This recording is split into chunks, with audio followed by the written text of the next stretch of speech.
Friends, મારું નામ છે વિશાલ મોદી. આઈ એમ અ પીટી માસ્ટર ટ્રેનર અને સ્વાગત કરું છું તમને અમારા ચેનલ પર, જેનું નામ છે level up એડુ Pte.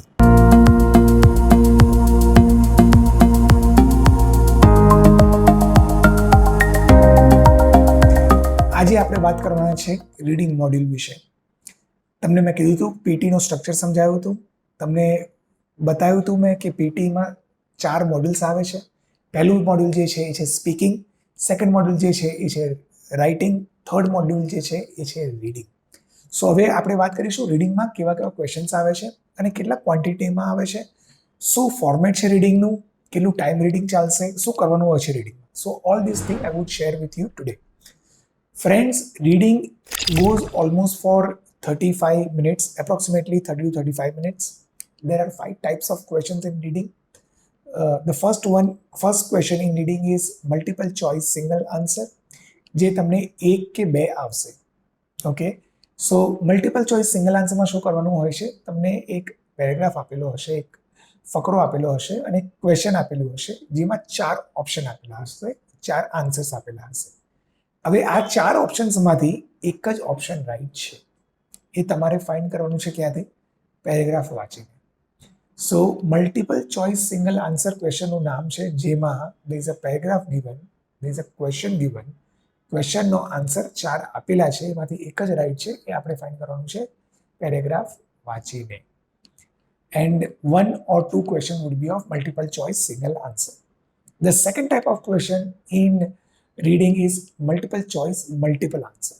Now what is multiple choice multiple answer? Same thing, paragraph આપેલું છે, મોટું ક્વેશ્ચન આપેલું છે, ઓપ્શન્સ આપેલા છે જે 4 નથી, 4 થી વધારે છે. It could B 5, it could B 6, it could B 7, and answers are multiple, so more than one answer is correct. It could be 2, it could be 3, it could be 4, it is more than one. How many? We do not know. Okay, અને આ કેટલા આવશે? આ બી 1 થી 3 ની વચ્ચે આવશે, 2 આવી શકે છે, 1 આવી શકે છે, 3 બી આવી શકે છે. So multiple choice single, multiple choice multiple answer, જેમાં એક કરતાં વધારે આન્સર કરેક્ટ છે, ઓપ્શન્સ આપેલા છે, પેરેગ્રાફ આપેલું છે, you have to find out which one is right by reading the paragraph. Third type of question is reorder paragraph. Now what is reorder paragraph? In reorder paragraph there would be sentences given, અલગ અલગ વાક્યો આપેલા હશે, પેરેગ્રાફના parts આપેલા હશે, અને તમારે એક ખાલી બોક્સ હશે, એમાં તમારે આ પેરેગ્રાફ્સને ખેંચીને ડ્રેગ કરીને લાવવાના છે. And you have to arrange them in sequence. Reorder એટલે આપણે એનો ઓર્ડર ચેન્જ કરવાનો છે, રીઓર્ડર કરવાનો છે, આપણે રીઅરેન્જ કરવાના છે બધા સેન્ટેન્સીસ. જે સેન્ટેન્સીસ તમને આપેલા છે ને, એ બોક્સમાં આપેલા હશે, and they are not in sequence, એ ઉપર નીચે છે. સો કોઈ બી મોટો પેરેગ્રાફ લીધેલો હોય આ લોકોએ, અને એમાંથી વાક્યો કાપેલા હોય, કાઢેલા હોય, અને વાક્યોને ઉપર નીચે મૂકી દેવામાં આવ્યા છે. તમારે આને ટાર્ગેટ બોક્સમાં લઈ જવાનું છે ડ્રેગ કરીને, અને એને સિક્વન્સમાં કરવાનું છે, લોજિકલ સિક્વન્સમાં, કે આ સેન્ટેન્સ પહેલાં આવ્યું હશે, એના પછી આ સેન્ટેન્સ હશે, એના પછી આ સેન્ટેન્સ હશે. નોર્મલી 4 કે 5 સેન્ટેન્સીસ હોય છે એક ક્વેશ્ચનમાં, એને આપણે સિક્વન્સમાં લાવવાનું છે. કેટલા ક્વેશ્ચન્સ આવશે રીઓર્ડર પેરેગ્રાફ? 2 થી 3. યસ, 2 or 3 રીઓર્ડર પેરેગ્રાફ્સ આવશે મિત્રો. Last type of question, second last type of question જે છે રીડિંગમાં, એ છે fill in the blanks. Reading fill in the blanks. Reading fill in the બ્લેન્ક્સમાં ફ્રેન્ડ્સ, તમને એક પેરેગ્રાફ આપેલું હશે, એમાં બ્લેન્ક્સ હશે વચ્ચે, અને પછી નીચે તમને ઓપ્શન્સ આપેલા હશે કે કયો વર્ડ વધારે ઓપ્શન્સ હશે. ફોર એક્ઝામ્પલ, આખા પેરેગ્રાફમાં 5 બ્લેન્ક્સ છે, તો નીચે 8 જેટલા વર્ડ્સ હશે. એમાંથી તમારે ચોઇસ કરવાનું છે, અને એમાંથી ડિસાઇડ કરવાનું છે કે કયો વર્ડ ક્યાં ફિટ થશે. Which word will fit where, that we have to find out. So you will select the word and then you will put up logically. આમાં તમને ગ્રામર અને વોકેબ તમારું સારું હોવું જોઈએ.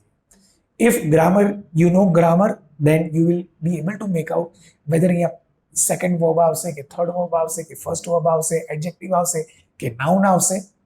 અને વોકેબ ખબર હોય તો તમને ખબર પડશે કે વર્બ તો આવશે, પણ આ 2 ઓપ્શન છે, એમાંથી આ વર્ડનો મિનિંગ અહીંયા ફિટ થાય છે. So vocab is important here.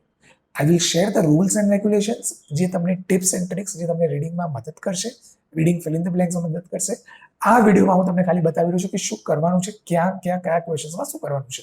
So this is reading fill in the blanks. આમાં ખાલી રીડિંગના જ માર્ક્સ મળે છે. 4 થી 5 મોટા મોટા પેરેગ્રાફ, દરેક પેરેગ્રાફમાં 4 થી 5 blank. Fine. Now comes the last type of question, that is reading and writing fill in the blanks. Why this is called reading and writing fill in the blanks? Because આ fill in the blanks માં તમને રાઇટિંગના બી marks મળશે. રીડિંગના marks તો મળી જ રહ્યા છે, તમને રાઇટિંગના બી માર્ક્સ મળશે ફ્રેન્ડ્સ આમાંથી. સો હવે આમાં શું કરવાનું છે? there would be a big paragraph like this and there would be drop down box everywhere. બધે જ જગ્યા પર ડ્રોપ ડાઉન બોક્સ આપવામાં આવશે. એ ડ્રોપ ડાઉન બોક્સ તમે જો ક્લિક કરશો, જ્યાં જ્યાં બ્લેન્ક્સ આપેલા છે ને ત્યાં ચાર વર્ડ્સ ખુલશે. તમે ક્લિક કરશો તો ડાઉન એરો, અને આ ચારમાંથી ફ્રેન્ડ્સ એક જ વર્ડ કરેક્ટ છે. Only one word will fit there, 3 words will not fit.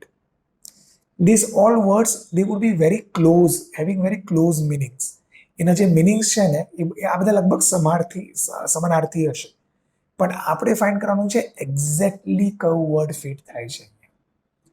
સો હું આના રિલેટેડ બી ટિપ્સ એન્ડ ટ્રિક્સ બધું શેર કરીશ. એન્ડ અગેન આવા ટાઈપના fill in the blanks, reading and રાઇટિંગમાં ફિલ ઇન ધ બ્લેન્ક્સ મોટા મોટા પેરેગ્રાફ 4 થી 5 આવશે. Yes, again I am repeating 5 types of questions in reading.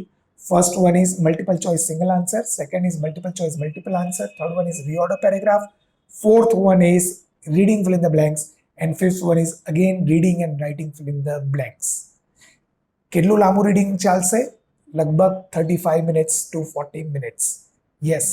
And કેટલા ક્વેશ્ચન્સ હોય છે? Total number of questions would be around 15 to 18 questions, 13 to 18 questions. Yes.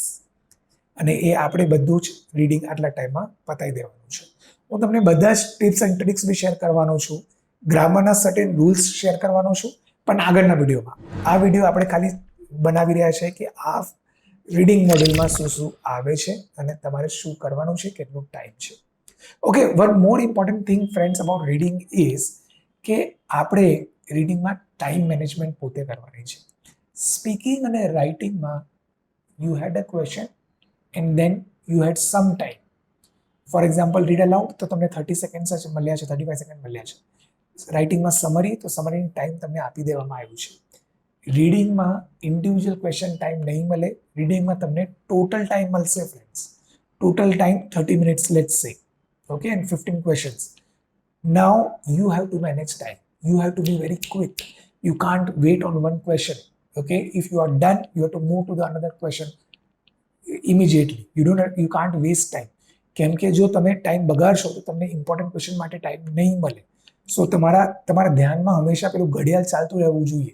On an average 2 minutes પર question you will be able to give. Speaking ને રાઇટિંગમાં એવું નથી, સો time management skill નથી જોઈતી. રીડિંગમાં તમારું ઘડિયાળ તમારા બ્રેનમાં ચાલુ થઈ જવું જોઈએ. ઓકે, ચલો પછી અમને જોતા રહો અમારા ચેનલ પર, જોતા રહો અમારા વિડીયોઝ, ફોલો કરો અમને. If you like, do share our videos to your friends, to your circle who really want, guidance about PTE. Contact us on our phone number and do visit us at our office. Thank you so much for watching this video.